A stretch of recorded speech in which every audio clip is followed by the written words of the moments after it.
Hello बच्चों, so the question given to us is a crystalline hydrated salt on being rendered anhydrous loses 45.6% of its mass. The percentage composition of anhydrous salt is aluminium 10.5%, potassium 15.1%, sulfur 24.8% and oxygen 49.6%. Find the empirical formula for anhydrous and crystalline hydrated salt. हमारे पास potassium का atomic mass जो कि 39 है, aluminium का 27, sulphur का 32, oxygen का 16 और hydrogen का 1 गिवन है। तो इस क्वेश्चन को हम लोग शुरू करते हैं।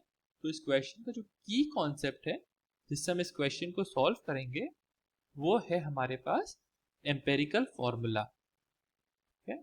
Empirical formula. तो क्वेश्चन को शुरू करते हैं। तो अगर हम एक टेबल बनाएं जहां हम इधर लिखे हमारे पास एलिमेंट, इधर हम लिखते हैं percentage composition, percentage composition, percentage mass divided by atomic mass divided by simplest ratio, simplest ratio. ठीक है, तो अगर हम ये टेबल बनाएं तो इस टेबल के हेल्प से हम इस क्वेश्चन को सॉल्व कर सकते हैं। सबसे पहले हम क्या करते हैं, हम सारे टर्म्स जो हमने टेबल में लिए हैं उसको समझते हैं एक वन बाय वन कि ये है क्या। सबसे पहले हमने एलिमेंट लिया है, हमें एलिमेंट क्वेश्चन में गिवन है 4। ठीक है, एल्यूमिनियम, पोटाशियम, सल्फर, ऑक्सीजन। ठीक है, ये है एनहाइड्रस सॉल्ट के लिए क्या क्या गिवन है हमें। हमें गिवन है aluminium, potassium, sulphur, oxygen. Percentage composition हमने लिया है। बेसिकली परसेंटेज कॉम्पोजिशन हमने लिया है क्योंकि परसेंटेज कॉम्पोजिशन हमें गिवन है क्वेश्चन में और हमें इसका एम्पेरिकल फॉर्मूला निकालना है, इसीलिए हमने परसेंटेज कॉम्पोजिशन ले लिया। तो एल्यूमिनियम का परसेंटेज कॉम्पोजिशन हमें गिवन है 10.5%। ठीक है, सिमिलरली पोटाशियम का गिवन है 15.1%, सल्फर का गिवन है 24.8%, ऑक्सीजन का गिवन है 49.6%। ठीक है, फिर उसके बाद हमने लिया है percentage mass by atomic mass. हमें पता है कि जो नंबर ऑफ मोल्स होता है वो होता है given mass by atomic mass. मान लो कि हमारे पास उस एनहाइड्रस सॉल्ट का 100 ग्राम प्रेजेंट है, तो अगर हमने उसको percentage mass by atomic mass किया तो उससे हम बोल सकते हैं कि अगर हमारे पास कितनी 100 ग्राम के एनहाइड्रस सॉल्ट के लिए अगर हमारे पास कोई वो है तो उस 100 ग्राम में हमारे पास इतना मोल एल्यूमिनियम है, इतना मोल पोटाशियम, इतना मोल सल्फर, इतना मोल ऑक्सीजन। और ये जो मोल्स आएंगे क्योंकि ये सारे के सारे एलिमेंट्स कंबाइन करके एक कंपाउंड बनाते हैं, एक सॉल्ट बना रहे हैं एनहाइड्रस सॉल्ट। इस मोल का जो रेशियो होगा अगर हम देखें तो वो हमें एक एम्पेरिकल फॉर्मूला यील्ड कर देगा। ठीक है, तो हम परसेंटेज मास पर एटॉमिक मास से कोशिश करेंगे कि उसमें उसका नंबर ऑफ मोल्स मिले उस 100 ग्राम एनहाइड्रस सॉल्ट के लिए। तो हमारे पास एल्यूमिनियम का हमें एटॉमिक मास गिवन है 27, तो हो जाएगा 10.5 जो परसेंटेज मास डिवाइडेड बाय 27, यह आ जाएगा हमारे पास 0.388। Similarly 15.1 divided by potassium, potassium है 39, ये आ जाएगा हमारे पास 0.387। फिर सल्फर हमें गिवन है 24.8, इसको डिवाइड करेंगे हम 32 के साथ तो ये आ जाएगा हमारे पास 0.775। और लास्ट में हमारे पास गिवन है ऑक्सीजन जिसको हम 49.6 डिवाइड करेंगे हम 16 से तो आएगा हमारे पास 3.1। अब हम क्या करना है, इसको सिंपलेस्ट रेशियो में लाना है क्योंकि अगर हमें सिंपल रेशियो मिल गया तो इससे हम एम्पेरिकल फॉर्मूला निकाल सकते हैं। ठीक है, तो अब सिंपल रेशियो में लाने के लिए हम क्या करेंगे, जो सबसे छोटा नंबर है ना उससे हम डिवाइड कर देते हैं।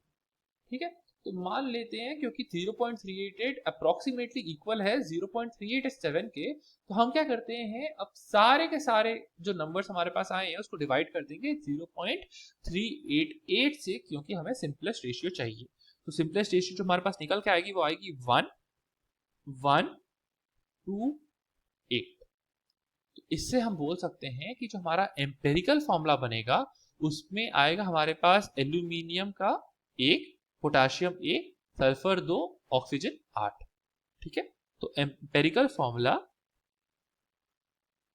एम्पेरिकल फॉर्मूला हमारे पास है KAlS2O8। तो ये है empirical formula for the compound. ये है एनहाइड्रस के लिए। और अगर हमें निकालना पड़ा क्रिस्टलाइन हाइड्रेटेड सॉल्ट के लिए तो अब क्या होगा, तो हमें क्वेश्चन में गिवन था कि क्रिस्टलाइन हाइड्रेटेड सॉल्ट को जब हम लोग रेंडर करते हैं एनहाइड्रस के लिए तो 45.6% ऑफ इट्स मास चला जाता है। तो एम्पेरिकल फॉर्मूला आया है हमारे पास। इस एम्पेरिकल फॉर्मूला का अगर हम मास निकालने की कितना मास है इसका, तो हमारे पास ये हो जाएगा, पोटाशियम का हमें पता है 39, एल्यूमिनियम का पता है हमें कि एक एल्यूमिनियम हमारा आएगा हमारा 27 का, प्लस सल्फर पता है 32 इंटू 2, प्लस ऑक्सीजन है 16 इंटू 8। तो इसकी जो वैल्यू आती है वो आती है 258। ठीक है, तो एम्पेरिकल फॉर्मूला का जो हमारे पास मास निकल के आ रहा है वो आ रहा है 258। ठीक है, मान लेते हैं ये है ग्राम। ठीक है, अब हमने बोला है कि जो वेट ऑफ हाइड्रेटेड सॉल्ट है, ठीक है, मान लो कि हमारे पास हाइड्रेटेड सॉल्ट हमारे पास है 100 ग्राम।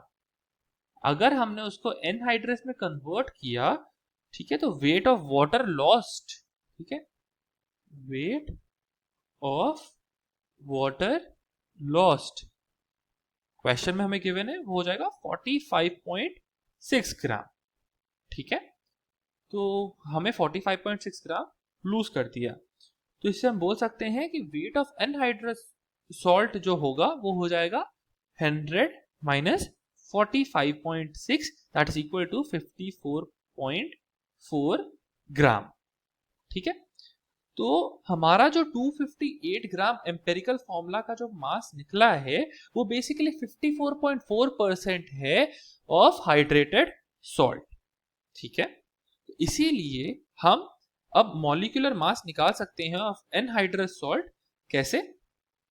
सबसे पहले हम क्या करेंगे, हम निकाल लेते हैं मास ऑफ वाटर जो कि रिमूव हो गया, वो हो जाएगा हमारे पास 45.6 डिवाइडेड बाई 54.4 इंटू 258। इसकी वैल्यू आएगी 216.3 ग्राम। इसका मतलब है कि हमारे पास जो मास ऑफ वाटर हमने रिमूव कर दिया वो था 216.3 gram. Number of moles of water निकाल लेते हैं। Number of moles of water ये हो जाएगा हमारे पास 216.3 डिवाइडेड बाई 18।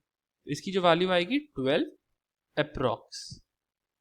ठीक है, तो इसीलिए हम बोल सकते हैं empirical formula for hydrated salt हो जाएगा KAlS2O8.12H2O। Hope you understood the solution. Best of luck.